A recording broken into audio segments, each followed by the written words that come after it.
Class 9 chapter 1 number system exercise 1.6। Exercise 1.6 में कुछ questions है, उनको क्या करना है, फाइंड करना है। उनसे पहले कुछ संक्रियाएं फॉर्मूलेज अपन क्या करते हैं, पढ़ते हैं। तो यहाँ पर देखो, यदि a की पावर n इंटू बी की पावर n, जब पावर जो दोनों है, घाते दोनों समान हो और आधार अलग अलग हो, तो यहाँ पे क्या होते हैं, आधार तो गुणा हो जाते हैं और घात ये दोनों के ऊपर एक ही आती है।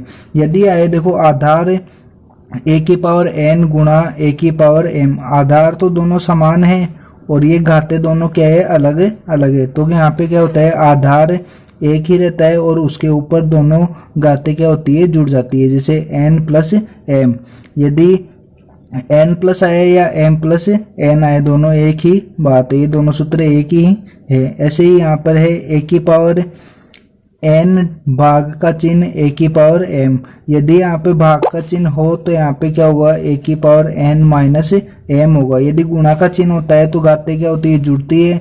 यदि भाग का चिन्ह होता है तो घाते क्या होती है, माइनस होती है। कब होती है, जब आधार तो समान होना चाहिए और घाते अलग अलग हो, या समान हो तो भी कोई दिक्कत नहीं है, पर आधार यदि समान है और भाग का चिन्ह है तो घाते क्या होती है, माइनस होती है। ध्यान रखना, पहले ये संख्या आएगी फिर बाद में ये वाली संख्या आएगी।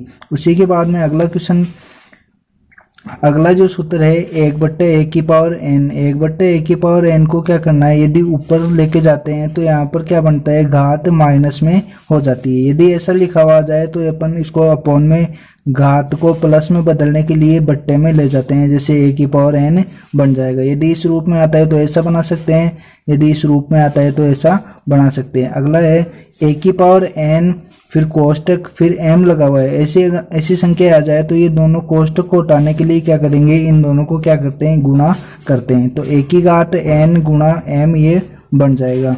अब देखो क्वेश्चन नंबर फर्स्ट,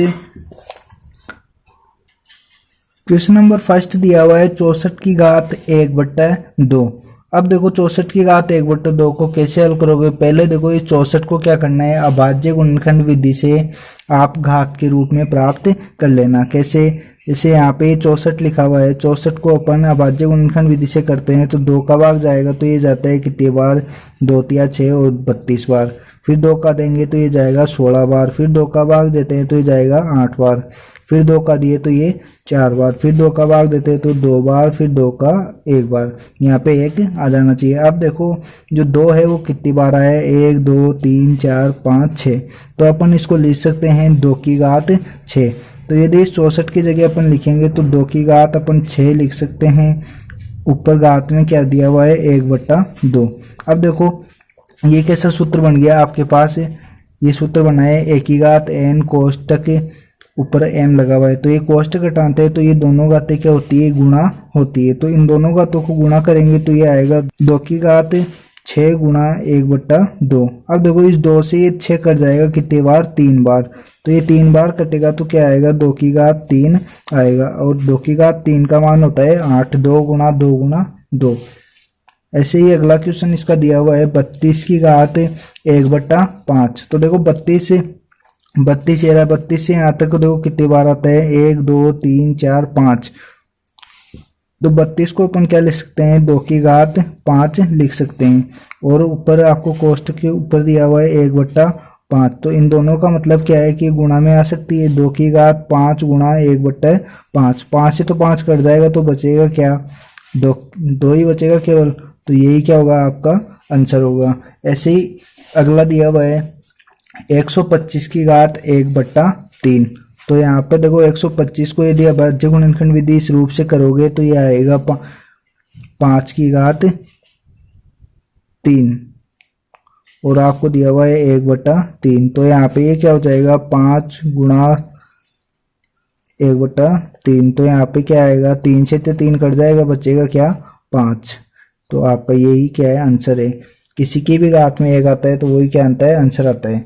और एक फॉर्मूला आपको बताऊं, यदि किसी की भी घात में यदि क्या आता है, किसी की भी घात में यदि a की घात 0 आता है तो उसका आंसर हमेशा क्या होता है, 1 होता है। कोई भी संख्या के पावर में यदि 0 आता है, चाहे से वो 1,00,000 ही क्यों ना हो, हमेशा उसका आंसर क्या आएगा, 1 ही आएगा। इसी प्रकार इसी का क्वेश्चन नंबर 2 है। इसमें भी क्या करना है, आपको ज्ञात ही करना है। क्वेश्चन नंबर 1 की तरह ही क्या करना है, इस 9 को तो पहले अभाज्य गुणनखंड विधि से घात के रूप में बदल लीजिए। घात के रूप में इस प्रकार से बदलना है कि अपनी ये संख्याएं क्या हो, कट जाए। जैसे 3 की घात 2 का मान क्या होता है, 9 होता है, तो 9 को मैं क्या लिख सकता हूँ, 3 की घात 2 और ऊपर दिया हुआ है 3/2। अब देखो ये दोनों कोष्टक को हटाएंगे तो इन दोनों के बीच में गुणा का चिन्ह आता है, 3 गुणा 3 की पावर 2 गुणा 3/2। तो देखो 2 से तो 2 कट गया और यहाँ पे क्या बचा, 3 की घात 3। 3 की घात 3 का जो मान होता है वो होता है 3 गुणा 3 गुणा 3 है। इस प्रकार से इसको लिखते हैं। वो आप चाहो तो डायरेक्ट भी लिख सकते हो, 3 तिया 9, 9 ती 27। आपका आंसर क्या होगा, 27। इसी का क्वेश्चन नंबर 2 आपको दिया हुआ है 32 की घात 2/5। 32 की घात 2/5 का मतलब है, देखो 32 को यदि अपने 2 की घात के रूप में करते हैं ना, तो आता है ऊपर 5 और 2/5 आपको दिया हुआ है। तो यहाँ पे देखो 2 की घात 5 गुणा 2/5 अपन लिख सकते हैं। तो यहाँ से देखो गुणा में तो और 5 से तो 5 कट जाएगा। यहाँ पे क्या बचे कि 2 की घात 2। 2 की घात 2 का मतलब आंसर है 4। कैसे लिखोगे, 2 गुणा 2। इसी का थर्ड क्वेश्चन आपको दिया हुआ है 16 की घात 3/4। यदि आप चाहो तो 16 को 4 की घात में बदल सकते हो। 4 की घात 2 या 2 की घात में बदलोगे तो क्या आएगा, 2 की घात 4। फिर कोष्टक 3/4, कोष्टक हटाओगे तो 2 की घात 4 गुणा 3/4। 4 से 4 कट जाएगा तो बचेगा 2 की घात 3। 2 की घात 3 का मान जो होता है वो होता है 8। ऐसे ही अगला क्वेश्चन है 125 की पावर माइनस का 1/3। तो यहाँ पे 125 को अपन लिख सकते हैं 5 की घात 3 और ऊपर आपको दिया हुआ है माइनस का 1/3। ये गुणा का चिन्ह मैंने लगाया है। कोष्टक को हटाने से पहले आप लगा लेना। जैसे 5 की घात 3 गुणा माइनस 1/3 है। 3 से तो 3 कट गया, बचा क्या, 5 की घात माइनस का 1। तो यदि इस माइनस को आप प्लस में बदलना चाहते हो तो 1/5 आप लिख सकते हो, या 5 की घात -1 भी आप आंसर में लिख सकते हो। जैसे इसी का क्वेश्चन नंबर 3 दिया हुआ है, ज्ञात करना है, सिंप्लीफाई करना है। क्या करना है कि 2 की घात 2/3 डॉट 2 की घात 1/5। तो यहाँ पे क्या करना है, 2 की घात 2/3 डॉट 2 की घात 1/5। तो यहाँ पे इसको हल करना है। तो यहाँ पे आपको भी मैंने ऊपर संक्रिया बताई थी, एक सूत्र बताया था, a की घात n गुणा a की घात m। यदि आधार समान हो तो अपन क्या कर सकते हैं, तो घातें आपस में जुड़ जाती है। तो यहाँ पे यदि इस क्वेश्चन को इसी रूप में करेंगे तो यहाँ पे देखो 2 की घात 2/3 गुणा 2 की घात 1/5। तो आधार समान है तो घातें जुड़ जाएगी, 2/3 प्लस 1/5। अब क्या करना है, इन दोनों को लघुत्तम लेके सोल्व करना है। तो लघुत्तम लेके सोल्व करोगे तो क्या आएगा, 2 की घात, दोनों का लघुत्तम आएगा 15।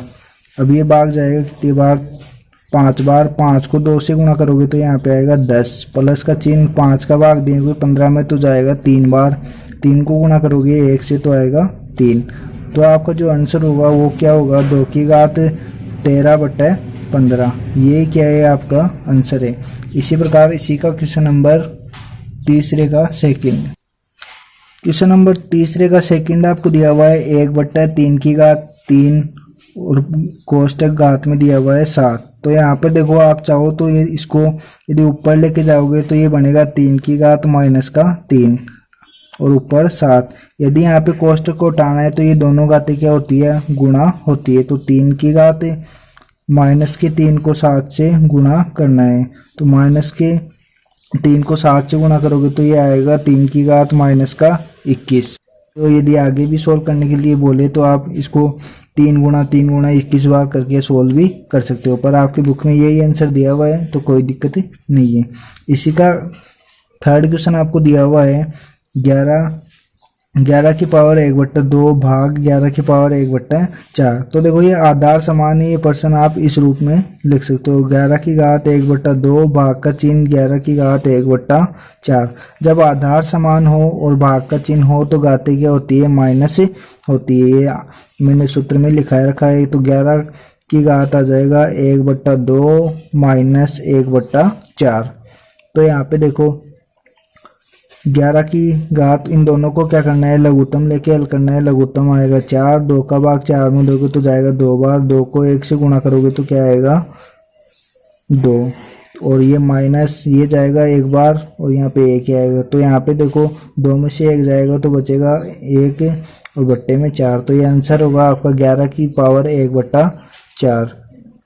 यही क्या होगा, आपका आंसर होगा। इसी प्रकार इसी का फोर्थ क्वेश्चन आपको दिया हुआ है। 7 की घात 1/2 डॉट 8 की घात 1/2। अब देखो मैंने लिखाया था आधार समान ना हो और घातें समान हो, तो यहाँ पे क्या होती है, आधार गुणा हो जाते हैं। तो आधार गुणा होंगे तो देखो 7 गुणा 8 और घात में क्या है 1/2। तो यहाँ पे ये क्या हो जाएगा, 8 7 56 और पावर में क्या है 1/2। यही क्या है आपका आंसर है। वीडियो को लाइक करें, चैनल को सब्सक्राइब करें और साथ ही बेल आइकन को दबा लें ताकि नेक्स्ट वीडियो का जो भी नोटिफिकेशन हो वो आपके पास पहुंच जाए। Thank you.